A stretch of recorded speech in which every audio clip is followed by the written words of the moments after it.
शांति।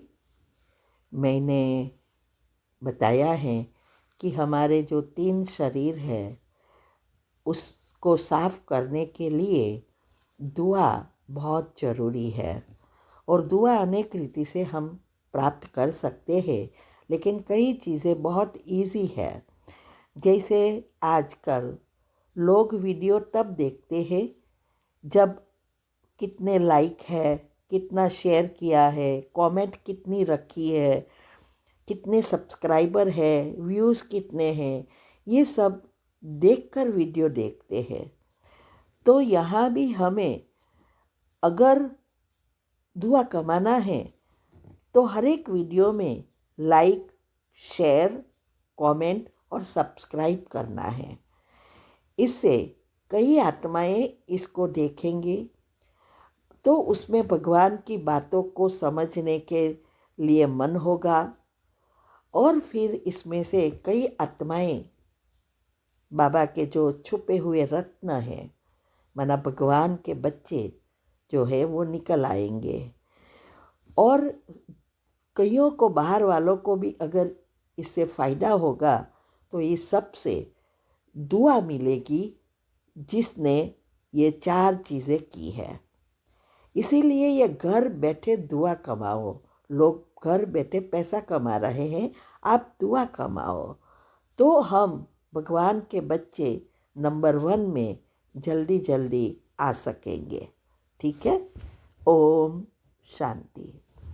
ओम शांति। आपका प्रश्न है कि आज मुरली में आया कि संपूर्ण पावन बनने के लिए हम आत्मा भाई भाई है, फिर ब्रह्मा बाप के संतान भाई बहन हैं। यह दृष्टि पक्की करनी है। आत्मा और शरीर दोनों को ही पावन सतोप्रधान बनाना है तो देह अभिमान छोड़ देना है। इस धारणा को समझना है। उत्तर है, हम सब जो भगवान के बच्चे बनते हैं उसका पुरुषार्थ ही है स्वर्ग में श्री कृष्ण के साथ आना और उनके जैसा बनना। तो शिव बाबा कहते हैं कि पावन दृष्टि बनाना है। इसके लिए आत्मा भाई भाई है, ये अवस्था बनानी है, ये दृष्टि बनानी है।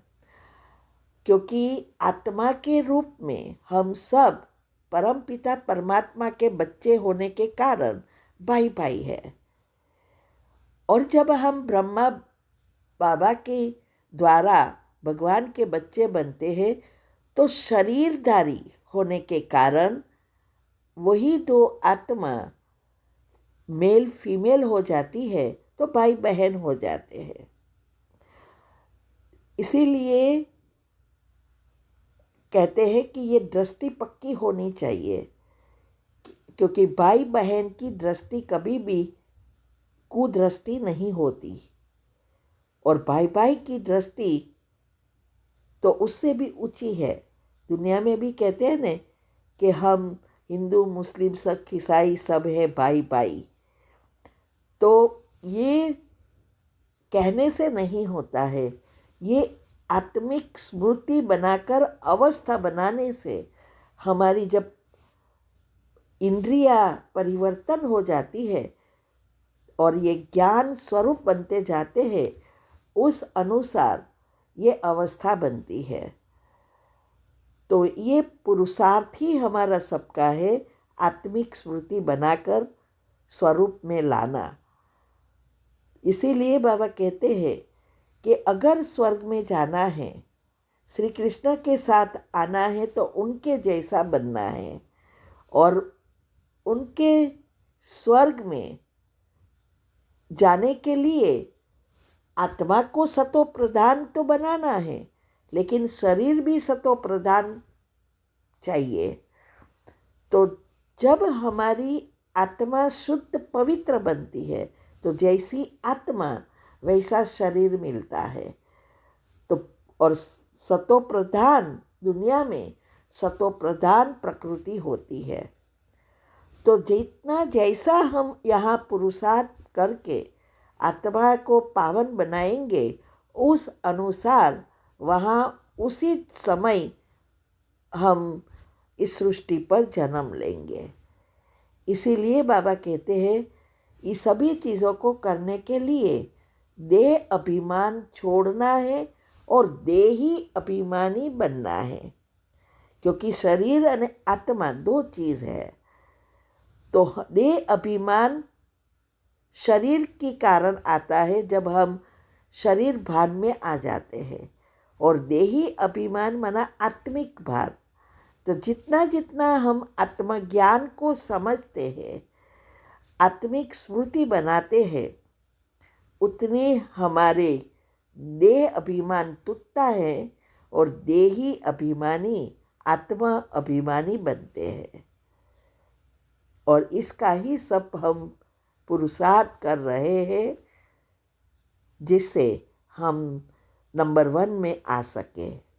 ठीक है, इसके लिए अगर आपको ज़्यादा समझना है तो अभी जो वेबिनार चल रहे हैं ऑनलाइन, वीक में 3 बार, वो वेबिनार में बहुत गुह्य राज आ रहे हैं। तो श्री कृष्ण के भी टॉपिक अभी चलने वाले हैं, तो अटेंड करो। ठीक है। ओम शांति। ओम शांति। आपका प्रश्न है, फरिश्ता वह है जो देह के सूक्ष्म अभिमान के संबंध से भी न्यारा है। ये स्लोगन में सूक्ष्म अभिमान के संबंध को समझना है। उत्तर है, फरिश्ता अर्थात इस सृष्टि से कोई रिश्ता नहीं, मन बुद्धि से डिटैच।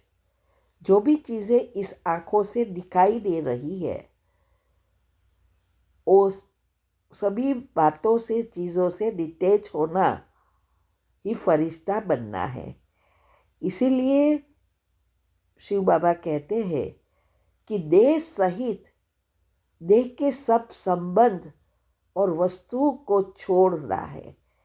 तो सूक्ष्म देह अभिमान अर्थात हमारी देह में भी रग ना जाए, ये अभिमान भी छोड़ना है। और इसमें भी ज्ञान में आने के बाद भी हमारे पास ज्ञान का भी अभिमान हो जाता है। मैंने किया, मेरे जैसा कोई नहीं कर सकता, ये सब भी देह का ही भान के कारण, अभिमान के कारण होता है। इससे भी पढ़े सूक्ष्म ते सूक्ष्म। ठीक है। ओम शांति।